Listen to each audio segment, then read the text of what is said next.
Hello, welcome to Connect to Florida. In today's video, we're going to be talking about 5 ways, 5 things that can cost you a lot of money if you're unaware of them when you're getting into a home purchase, a condo purchase, even a mobile home purchase here in Florida, especially coastal Florida, especially the areas that got hit by the recent hurricane about 6 months ago, Hurricane Ian. So these are things that are very, very important to know when you're buying property here in Florida. So if this is the first time we're meeting, I want to say hello. My name is Barrett Pastor, and I've been a real estate broker for 25 years. So hopefully I'm coming to you from a place of knowledge and experience, and I can be a helpful resource for you as you navigate your way through finding a home here in Florida. As always, if you'd like to connect with me directly, my contact information is always below down in the description box. All right, let's jump in to the 5 things that can cost you a lot of money here in Florida. All right, number 1, and this one is probably the most common. So I get a lot of phone calls, text messages, emails from this YouTube channel. So just kind of random internet inquiries asking for help in buying a home here in Florida. I get the same thing from Zillow, Trulia, Realtor.com, all of those home site search engines. I field those calls in all day long. So what commonly happens is that people see something on the internet. Let's say they see a beautiful condo with a gorgeous golf course view, water view out beyond that, furnished unit, absolutely beautiful, for $350,000. And they're so excited because they're thinking, oh my gosh, this is perfect. I'm in a snowbird. It's the right size. It's coming furnished. I love it. I want it. Let's get on a plane and buy it. So they pick up the phone and they call an agent on one of these websites or me on YouTube, and they talk to me about the property. A good agent will always say, are you aware of the fees in the community? Because our fees, particularly in a golf course community, they're high. I'm just going to call it what it is. They're high. Yes, you get beautiful amenities, but the fees are high. And by high, I mean $1,100 a month on the low end to as much as $2,000, $3,000 a month on the higher end. Now, if you're talking about that same exact unit, and it's not just bundled golf, which would be the fees I just mentioned. Let's say it's private golfing. You might have a golf course, you might have an initiation fee of $150,000, and then you have a required spend at the club, you have your condo fee, your HOA fee, you have sometimes greens fees, golfing fees. It can rip dues to the club. You can wind up at $4,000, $5,000, $6,000 a month. But you still might have the real estate at $350,000. So a lot of times we'll get phone calls and people will not realize, I generally think if you're looking in the $350,000 range, you probably are not going to want fees around $2,000 a month. Maybe there's some people that are aware and they only want golf, and they're good with that. And there's a lot of people out there. There are a lot of people out there that are in that situation. They want year-round golfing and $2,000 a month. They're all in. It's okay. But I feel like it's my obligation to make sure you know, because I cannot tell you how many people, it is a lot. A lot of people have made plane trips to Naples, Florida, into Fort Myers, Florida, and they're looking at something that's $350,000, and their agent has not told them that the fees are $100,000 a year. Okay, number 2, as it relates to homeowners insurance, don't expect the big carriers to be here. So as of the filming of this video, State Farm, Geico, I can't think of any other brand names that are here. When we had it was already bad, but when Hurricane Ian hit, all of those well-known providers, they just hit it. They don't want you part of it. They don't want you part of the payouts, the nightmare. They don't want any of it.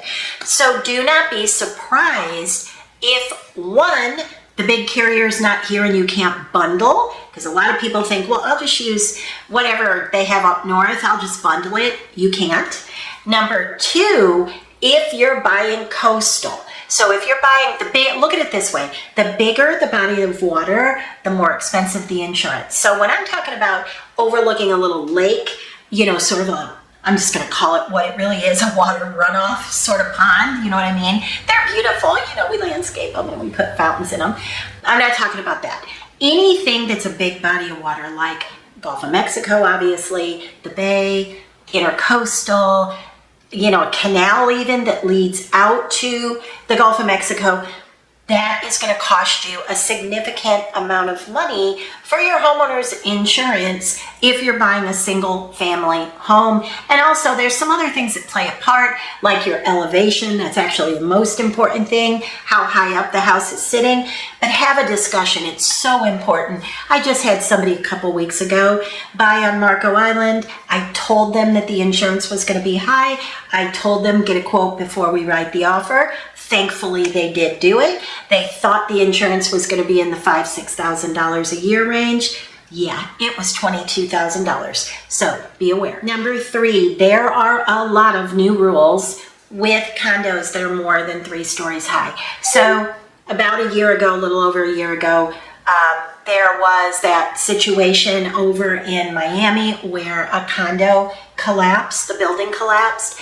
Ever since that happened, we have really been given a lot more rules, the area as a whole.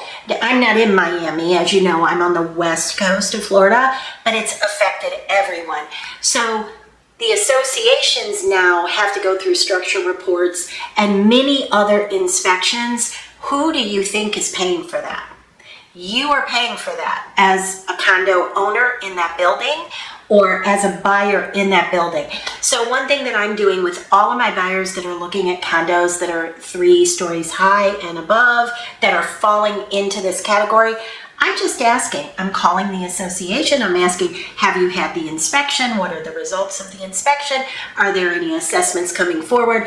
We have to know all these things because I can give you 2, 3, 4, 5 examples of communities that have been hit with whopping assessments. And when I'm saying whopping, I mean into the 20,000s. So it can be very significant. Even if you say, well, they gave me the option to pay it over the next 3 years. Yes, but what if your association dues, what if they were started at $400 a month and now they're $1,000 because of the assessment? So you have to be aware of it. You have to be working with a good agent that'll ask those questions. All right, number 4. This is probably number 2 on the most common thing that I get asked. So it's literally, I would say 10 times a week easily on people that are calling either from my YouTube channel or the internet. And a lot of people want to invest in real estate here, which is good. It's a good thing. It's a great investment. I think it's a very, very solid investment.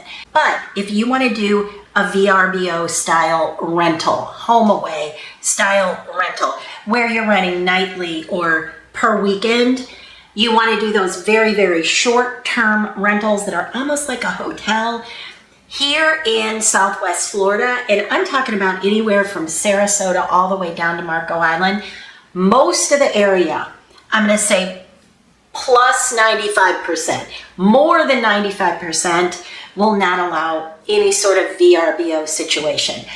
Almost every condo won't allow it. Almost every HOA won't allow it. So I can think of, in that entire area of Southwest Florida, I can think of maybe 5 communities that will allow a VRBO type of situation. What we call that a condo tell. So, and the reason is, it's kind of a cross between a condo and a hotel. There's a lot of rules. There's usually forced management to the tune of 40%. So the forced management will take 40% of what your gross income is. So there's lots of this, but not that, that, but not this. So again, super important to work with a good agent. Okay, and then the last one is homesteading. So what homesteading is basically when you buy something, if you decide to become a Florida resident, meaning that you're going to say that you're living here 6 months and a day or more, then you can homestead your property. If you homestead your property in that first cycle year that you own the property, you get a big tax deduction. And that tax deduction continues on as long as you own the property and as long as you remain a Florida resident.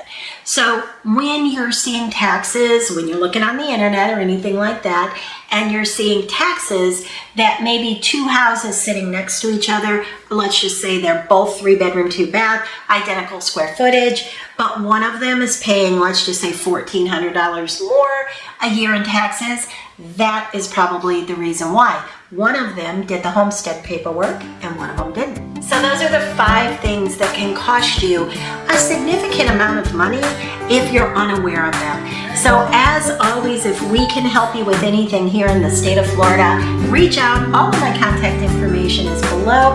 We would love to hear from you.